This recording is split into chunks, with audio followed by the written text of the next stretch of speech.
All right, weekly text-based Tanya.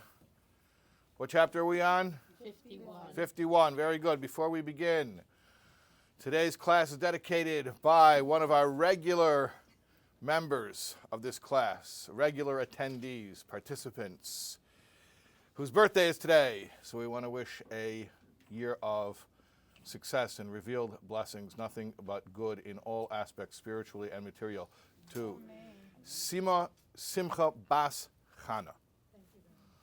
Much success. And all the Tanya that you learn in this class, you should see it in your day-to-day life, which I'm sure you do already, but even more.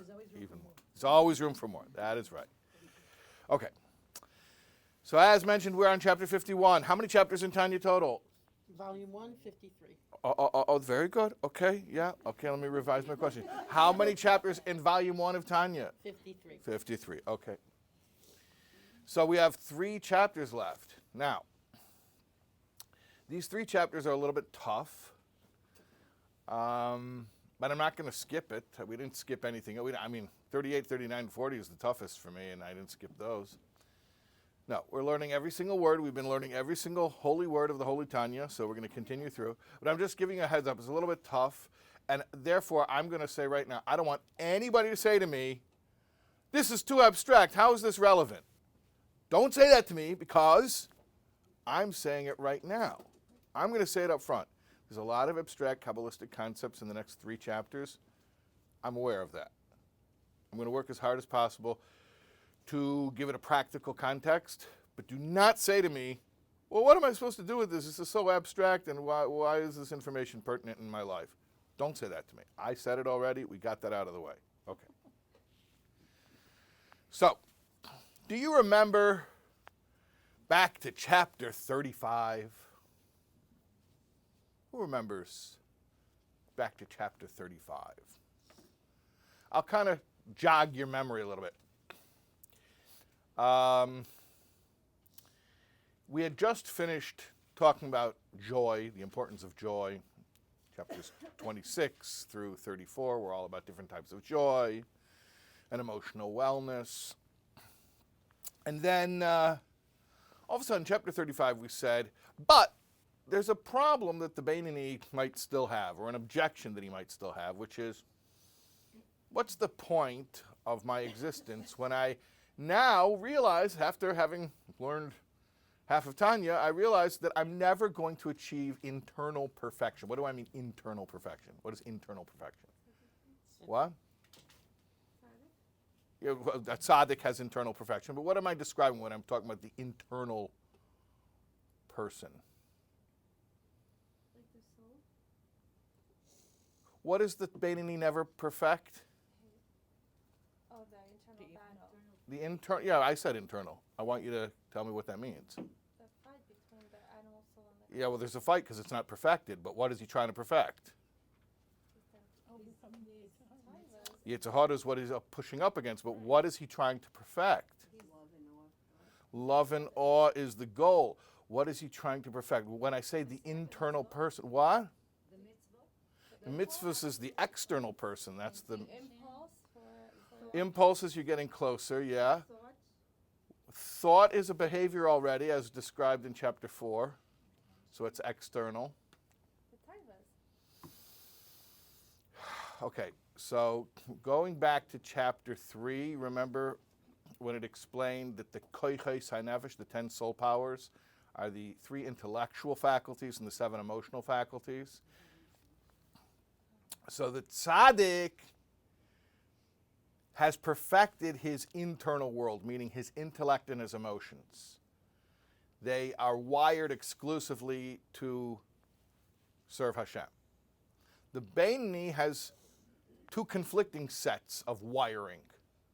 Intellect and emotions that are wired to serve Hashem, which we call the godly soul, and intellect and emotions which are wired to serve the self, which is called the animal soul. And we established that the Beinoni will never rid himself of that wiring, that selfish wiring. And the best he will ever be able to achieve is external perfection, or behavioral perfection, all of this should be familiar to you if you've been learning Tanya with me for the past 2 years. If you're new, you have a pass. You don't have to know any of this. But if you've been learning, this should all be like yes, yes, yes, yes, basic Tanya, basic Tanya. Okay. So in chapter 35, we address the issue where the person starts to ask, well, fine, I get it. You're telling me that I can focus on my behaviors and I'll never perfect my insides. Well, again, I'm going to go back to the question I asked 3 minutes ago, and nobody answered me. Now I'm sure everyone's going to answer me. What is the insides or the internal person? The body. Oh, I know. It's when your intellect rules over your emotions. And not Well, the intellect always rules over the emotion. That's a different thing, the relationship between intellect and emotion. That's a different concept, my child life. But you could just say intellect and emotions. The internal person, the intellect and emotions. The way the mind is wired to think. And the emotions, the proclivities of the heart, the way the heart is sort of set up. The emotional templates that are available to you. So intellect and emotion, intellect and emotion, intellect and emotion, intellect and emotion. In other words, there could be a person, we call him a Beinoni, who intellectually is conflicted, emotionally he's conflicted, but behaviorally he's perfect. That's basic Tanya. In chapter 35, the guy was complaining and saying, well, what's the point of that? What's the point of such an existence? So do you remember what we said in chapter 35? I remember what your map says. You don't remember it, you're looking at it. Right. Okay, so just be honest. Okay. Oh, Well, what? very Okay, honest. you can look at the map. Okay, what does the map say? Well, there's a little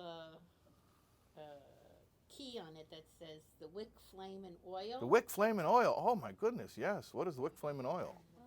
Chapter 35, analogy from Zohar. Wick is the Analogy body. from Zohar. Wick is the body. Okay. Flame is God's Flame presence. is God's presence. Oil is good Oil deeds. is good deeds. Who remembers Now you that? want to know what the regular part says? Isn't that about being a lamp? First of all, I'm just curious. Does anyone remember this from chapter 35? Remember it?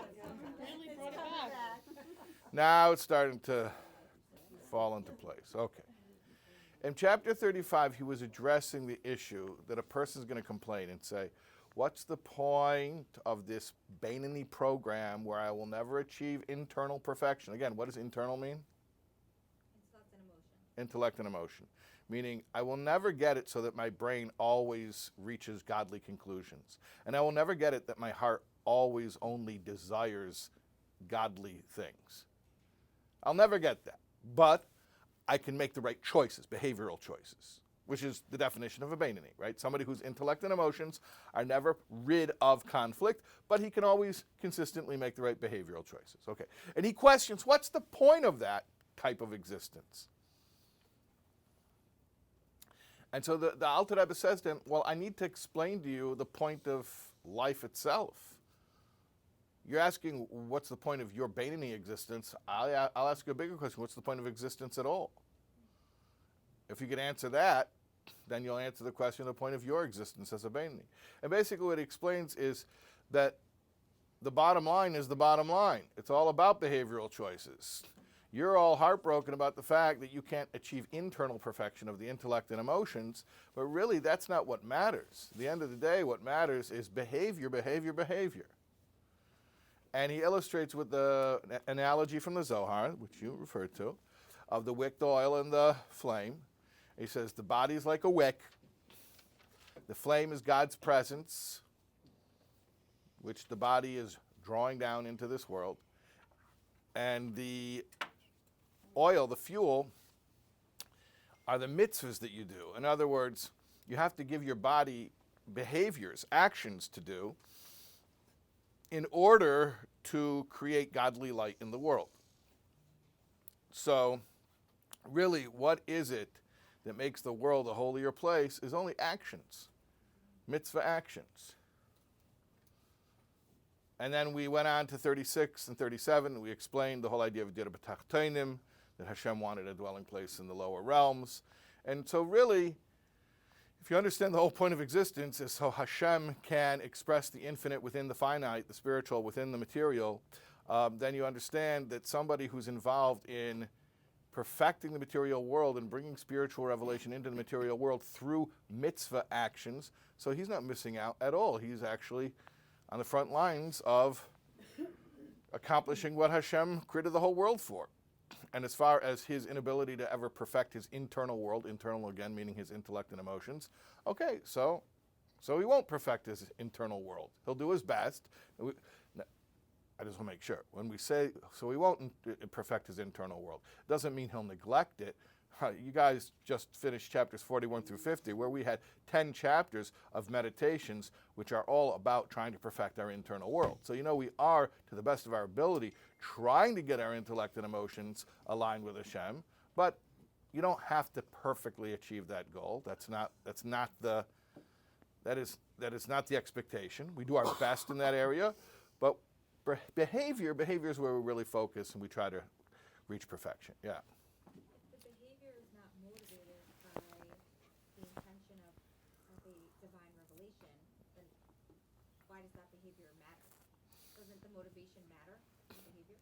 The intention does not determine whether or not the behavior will have the effect that it has. The behavior has an objective worth, and it accomplishes what it accomplishes even without the proper intention. The intention may enhance or intensify that effect, but the effect exists regardless.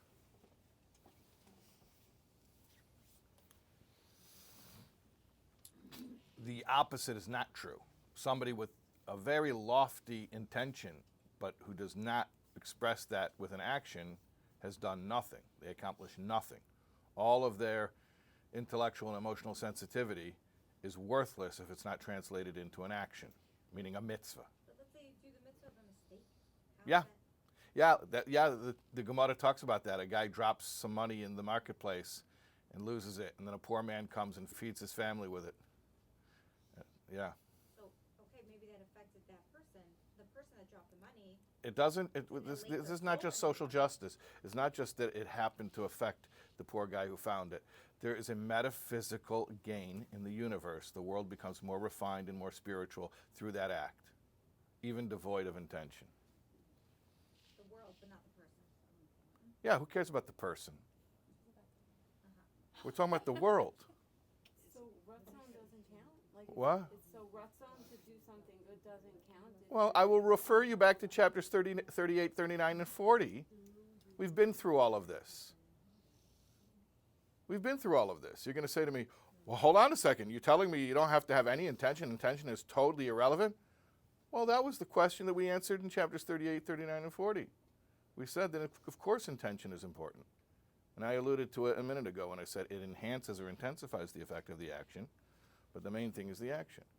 So we've been through all of this. Yeah? But action is also a thought, right? So if you're Thought thinking is of included. Active, willful thought is included as behavior. Yes. In Tanya it is. You thought Yes. of doing something, you wanted to do it, you planned it in your mind, you didn't get to, you got it. Talking about machshava teva mitzvah kosh baruch hu l'maisa. World benefit? Yeah. Not What? necessarily. Maybe when you thought, it's like some kind of credit for yourself, but does it affect the world? Not necessarily. Why not? A good thought affects the Good world. thoughts affect the world. Yes. Yes. Sure. It's very healing. Yeah. Positive thinking affects the world. Yes. Yeah. We're not talking about somebody who thought to do a mitzvah and then changed their mind. We're talking about somebody who thought to do a mitzvah and then circumstances changed where they were unable to do it or it was no longer necessary. Okay, we're getting very sidetracked. I want to stop everyone. No more questions. Stop. What chapter are we on? 51. 51. Why did I start talking about oil, wick, and flame?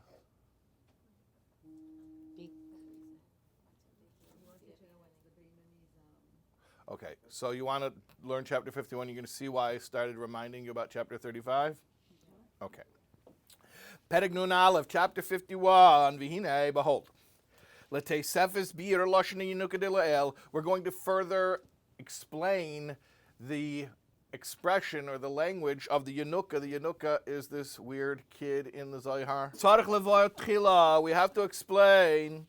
Lahavin k'tzas inyan hashras hashchina shahoya shahoysa sheda bebayis kachi kachim. We have to explain the manner of the indwelling of the Shechina that was in the Holy of Holies in the temple. V'chein kol mokim hashras hashchina ma inyane. Also, what does it mean anytime we describe the Shechina, the indwelling of the Shechina? Okay. Is this the Eunucha asking the question? So Okay. As I said, chapter 35, we had the metaphor from the Zohar of the wick, the oil, and the flame. Wick is the body. Flame is the, not the soul, no. Hashem's presence. The oil is the mitzvahs, the fuel. Great, okay. You want to know where Eunucha comes in? Eunucha is the one in the Zohar who says that metaphor. If you go look up in the Zohar and you're like, yeah, it's a conversation. The Eunucha is saying, hey guys, I want to tell you something. Eunucha is this kid. And this kid says, I want to tell you something. A person is like a lamp because he's got a wick and oil and a flame. Okay. and the flame is what? Sorry. Hashem's presence. So here at the beginning of chapter 51, we say, hey, can we go back to 35 a little bit and explain a little bit more that stuff about the Eunucha, or not about but the stuff that the Eunucha said about the oil, the wick, and the flame metaphor? Can we go into that a little bit more? So he's basically saying, I want to revisit a subject that we touched upon 15 chapters ago. Why are we going back to it? Why'd we ever go away from it? Okay, partially because of some, please focus as intensely as I do. Remember, a couple minutes ago, you're asking like, well, hold on, if action is everything, then what about intent? Intent doesn't matter. So we dealt with that question. We said, no, intent does matter. And that led us down a whole path of explaining the role of intent. 38, 39, 40 was all about kavanas and mitzvahs, about intent. And then 41 through 50 was all about love and awe and meditating to create more of those emotions. So we had this sort of like side, I don't want to call it a side point, but we departed from the subject of the power of action in order to address the role of emotion. But now we're coming back. We're coming back to the power of action. And really, we're finishing Tanya with that theme because that's the main point of Tanya. Really, Tanya is a book written for a person whose goal is to achieve behavioral perfection. Because he's not going to achieve internal perfection. Internal means what? Intellect and emotion. Right. He's not going to achieve that. So we're coming back to that topic because really we're finishing Tanya with the main point. We hit the main point when we were on chapters 35, 36, and 37, and then we sort of went away from it to address the whole emotional stuff, but now we're coming back to it, okay? Does that make sense, what I'm saying? Yeah. Okay, great. So now he says, I want to talk a little bit more about what is this, the indwelling of the Shechina, which the flame represents in this metaphor, the indwelling of the Shechina, that you create godly light, or you draw down godly light upon yourself when you do a mitzvah. Just like when you burn the oil, the fuel is consumed and creates flame, creates light. So what does it mean when you're doing a mitzvah, you're creating godly light, you're bringing the Shechina down upon you? And in general, what does it mean, the Shechina dwelling anywhere? And specifically, what does it mean that the Shechina was dwelling in the Holy of Holies? You're aware of this concept, right? That in the Beis Hamikdash, in the Holy Temple, they had the Holy of Holies, and the Shechina was there. So we want to understand this. Now, again, I told you, do not ask me what does it have to do with my life. I already told you you're going to ask that, but don't say it out loud. But if you want to know partially what does it have to do with your life, okay, this whole discussion of the manner or the mechanics of how the Shechina rests in the Holy Temple, or anywhere for that matter, the point of it is to understand what it means when we cause the godly presence to rest upon ourselves through doing mitzvahs, okay? Make sense? We're basically trying to figure out what does it mean to cause godliness to appear in the world through doing mitzvahs. Simple, okay. Great, haloi. So he asks a question, it's a great question. It's such like what we call klutz kasha. Klutz kasha is a question that's so simple and dumb that no one can answer it. Right? It's like, wow, what a silly question. And then you're like, yeah, well, what's the answer? That's called a klutz kasha. Okay. Isn't it true the whole world is full of his glory and there is no place devoid of him?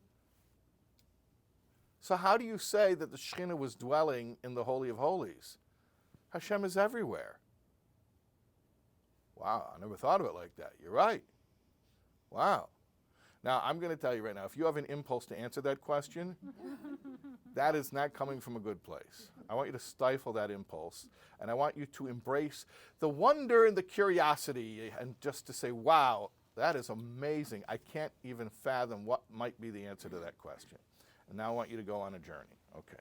Rather than offering your hot take on the issue, let's just experience what the Alter Rebbe would like to teach us. Okay.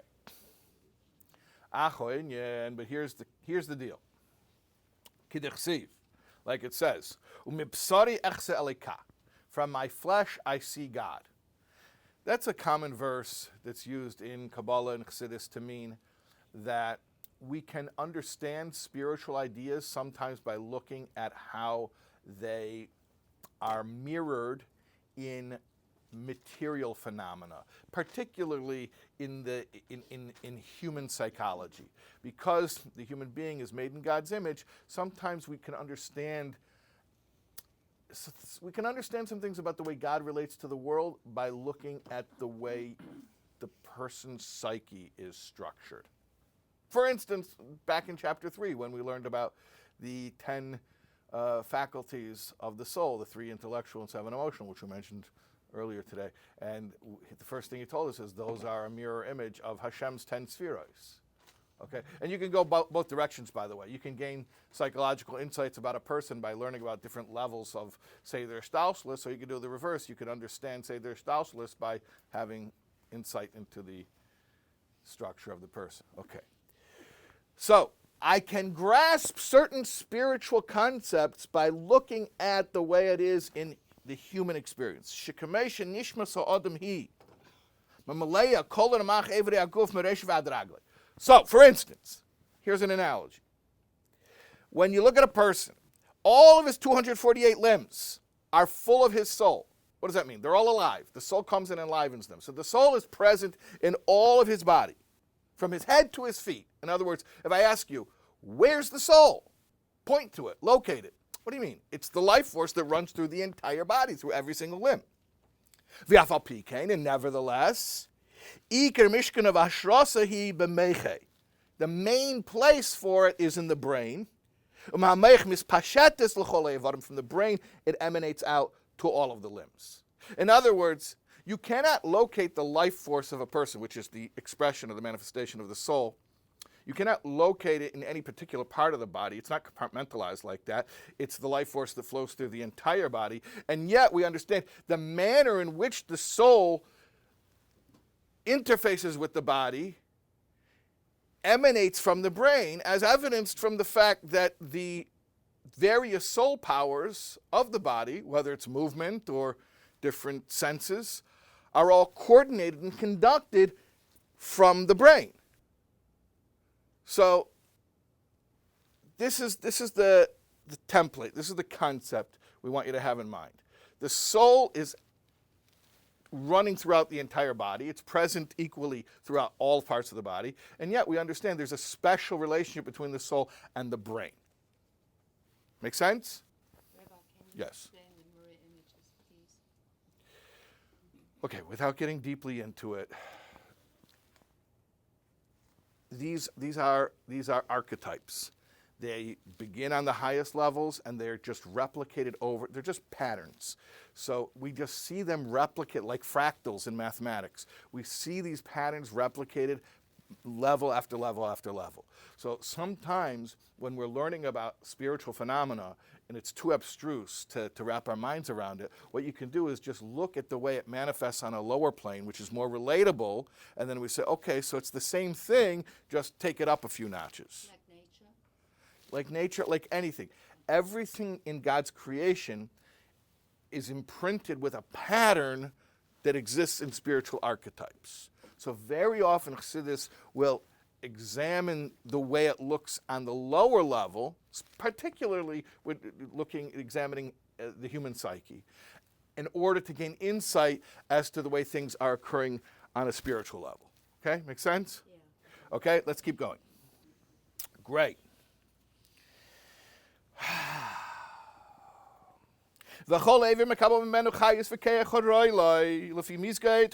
Every limb or organ receives the proper life force that it needs from the brain.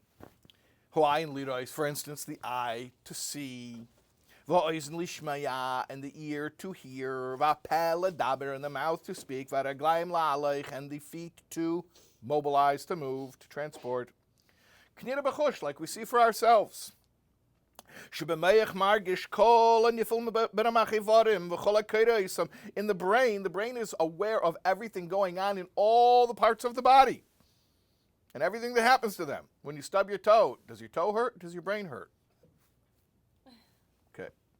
As Emo Phillips once said. You know Emo Phillips? No. He's from Downers Grove. You know where Downers Grove? Okay, Chicago. He said, I used to think that the brain was the most fascinating part of my body. And then I thought, look who's telling me that. Okay. V'hinei, ein shina mekabelas hakeches v'achayishe be'evrei haguf min haneshama. Now,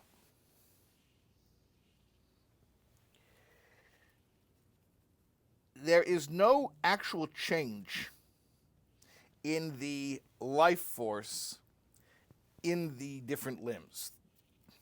Mitzad atzma mohusa, inherent to the soul itself. Shia mohus v'atzmusa mischalik ramach chalakim shedim mislabshim b'ramach mikemis. It's not that the soul is a composite of various different capacities. Kfitzir chalke mikemis evrei guf. And that those capacities come out depending on which organ is housing them.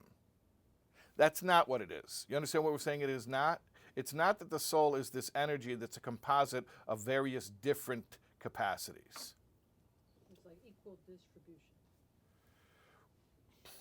What we're saying is this. We know that the soul, when it enters the body, it makes, well, like we just said, the eye sees and the ear hears and the mouth speaks. So what I want to know is, what is that soul? Is it a composite of the capacity to see, the capacity to hear, the capacity to speak, and then it just, when it goes into the right organ, that particular capacity is triggered? No, it is not. He said,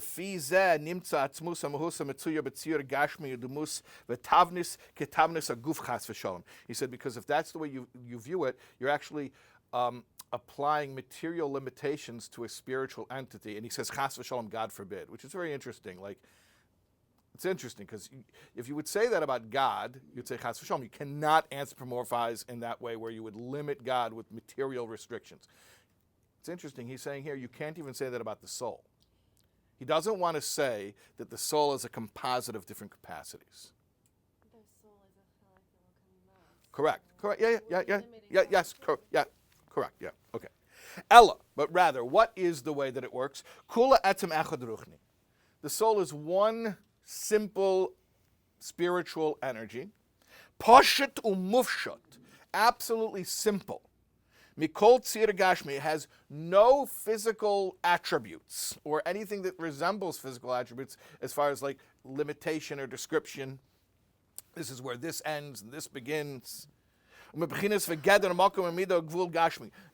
like, you cannot say this part of the soul, that part of the soul. That is not inherently what it is. And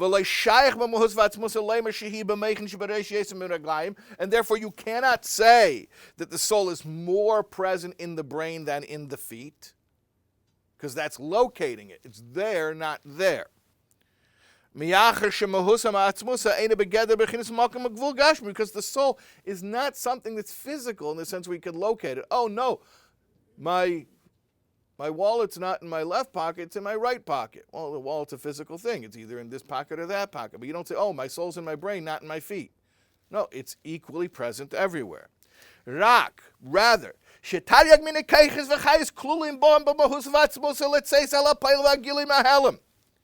the soul is such that it is a simple energy, and yet when that simple energy plugs into the different organs or limbs, the way that simple energy is translated is going to be fitting with the capacity or the structure of that organ or of that limb.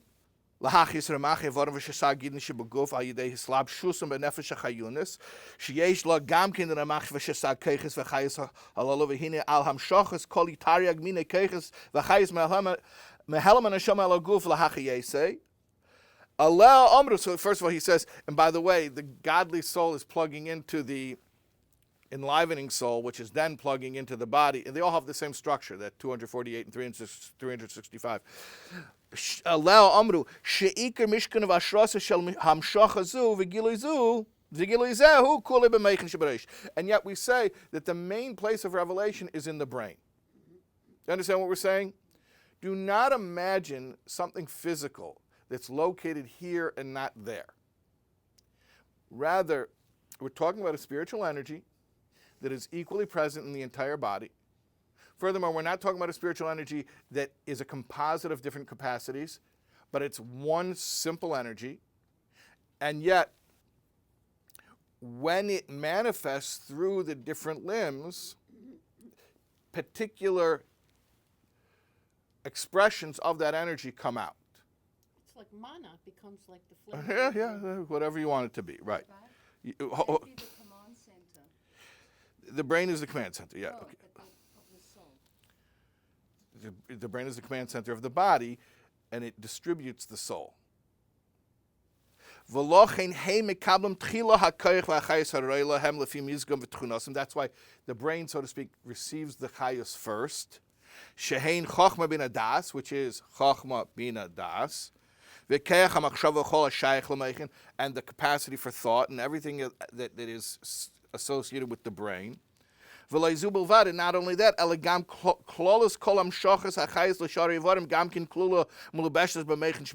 also the general life force for the whole body can be said to be coming from the brain. And so from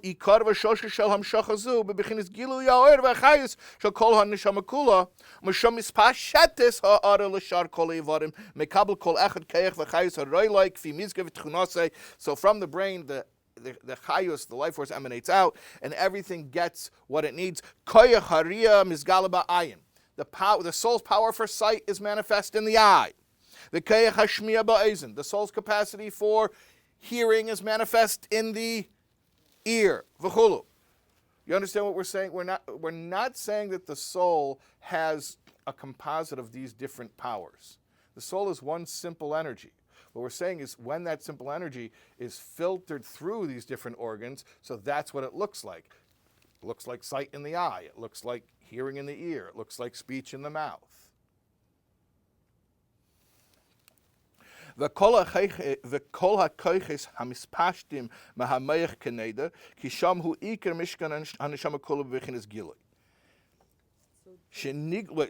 finish the sentence.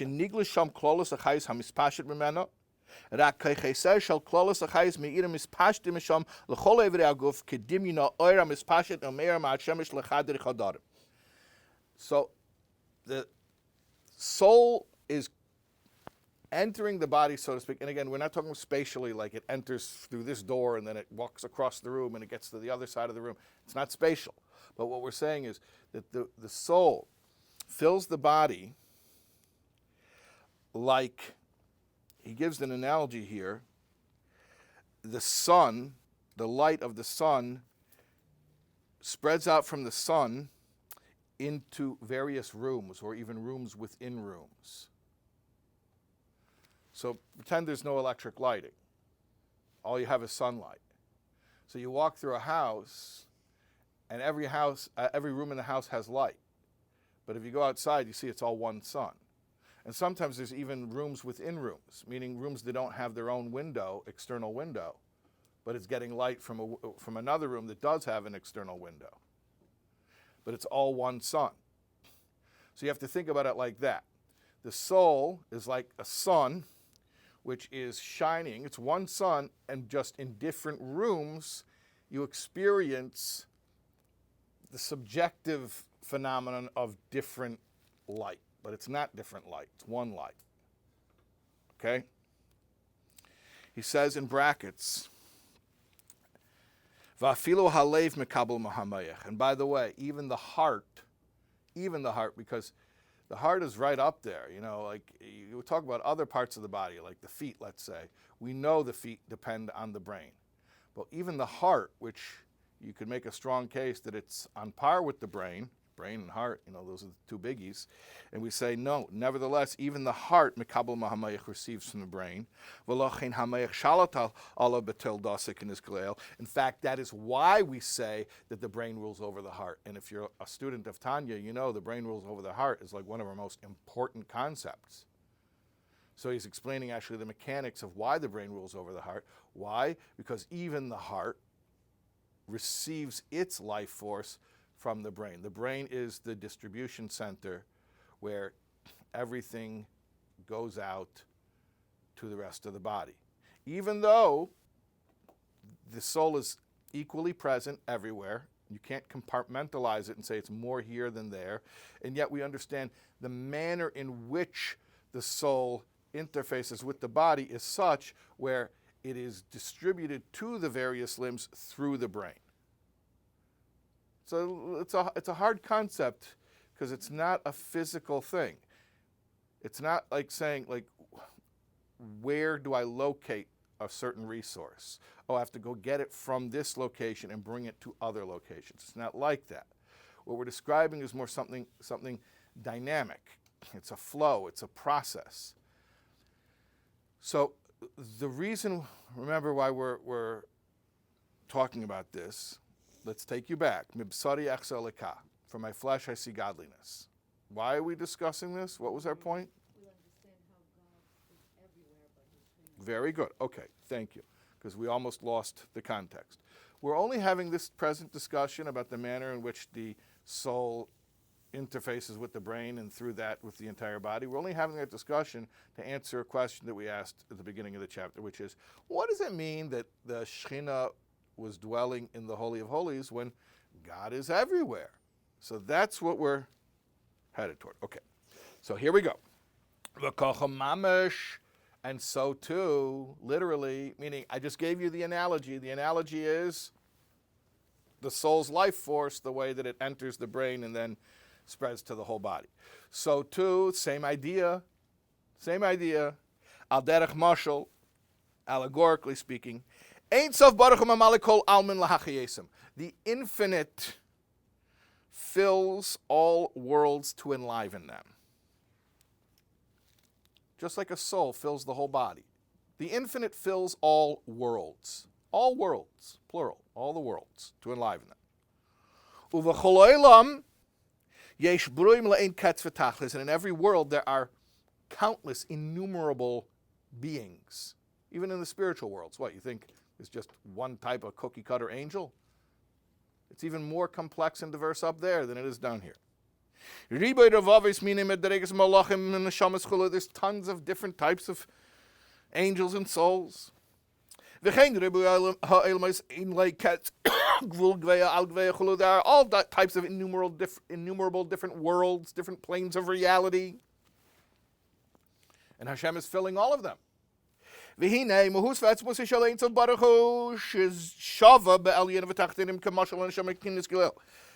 essence of Hashem is equally present in all of these different worlds.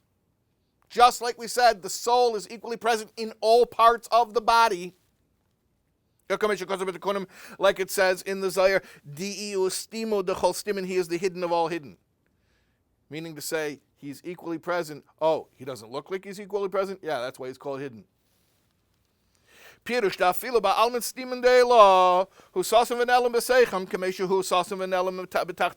fact, even in the higher worlds, he is hidden just like he is hidden in the lower worlds.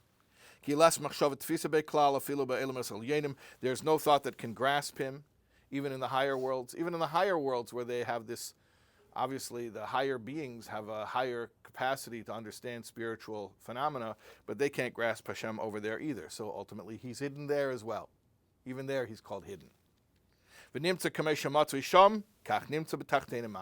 So just like he's there, he's here. You think they understand him up there? No, they don't understand him up there either. You think the angels understand him? Oh, up there the angels understand God. No, he's infinite. The angels don't understand him either. So just like he's present up there, he's present down here. So then what's the difference between the higher and the lower worlds? I mean, if we're using the terms higher worlds and lower worlds, those are relative terms. Obviously, we're saying there are distinctions. But we just said he's equally present in all worlds. So then where do these categories even come from? What do they mean? It's all talking about concealment and revelation. Degrees of concealment and revelation. That's all it is.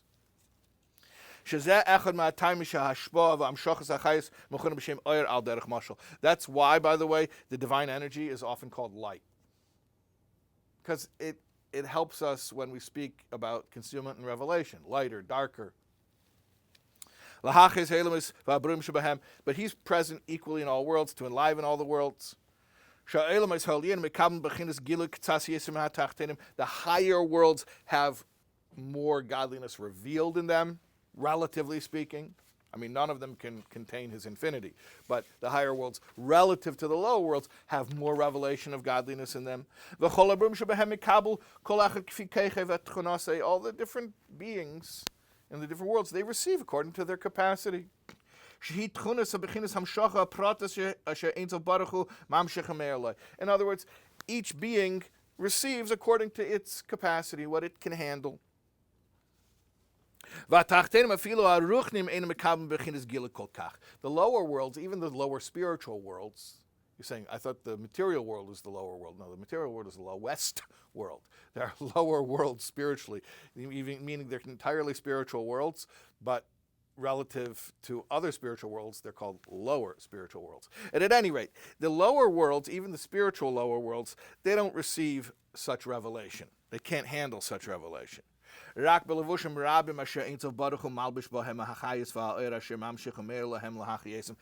to be garbed in some type of filter, some type of garment that eases it, that diminishes it.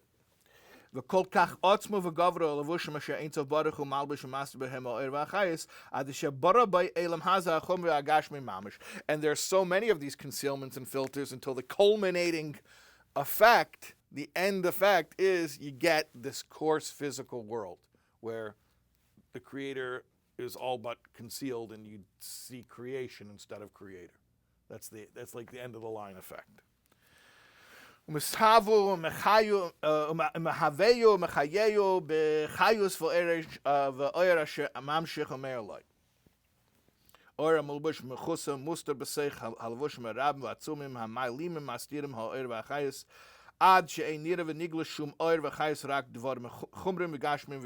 And you get finally the lowest level where this physical world is. You have inanimate objects, he says, that they appear dead.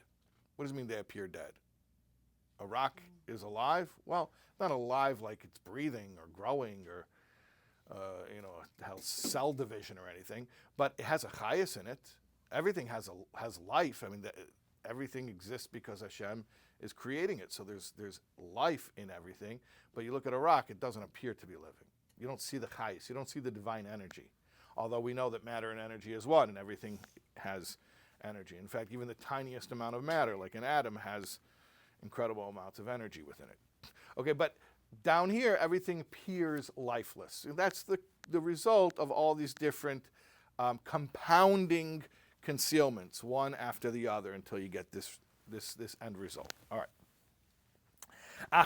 However, within them, within all these beings, even physical beings that appear inanimate, well, they are inanimate, but they appear to have no life in them, even though they're really made of life.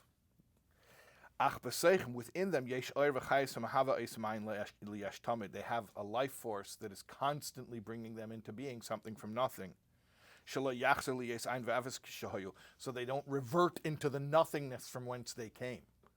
So there's a constant divine life force being inserted into everything so that it doesn't automatically revert to its default of non-existence. This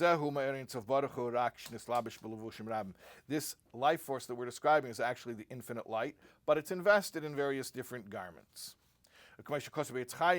Like it says in Eitz Chaim, which is the Arizal, v'chayus kadar oretz hachumri anira le'eni basar hu malchus de malchus dasiya. He gives an example. He says, for instance, the physical earth, the globe.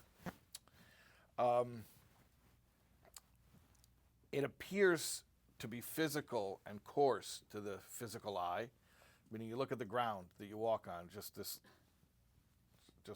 dirt, it's ground. And nevertheless, it is malchus de malchus dasiya. It is the sphere of malchus, within the sphere of malchus, of the world of Asiya. In other words, it might appear lifeless to you, but it is the manifestation of a lofty spiritual energy.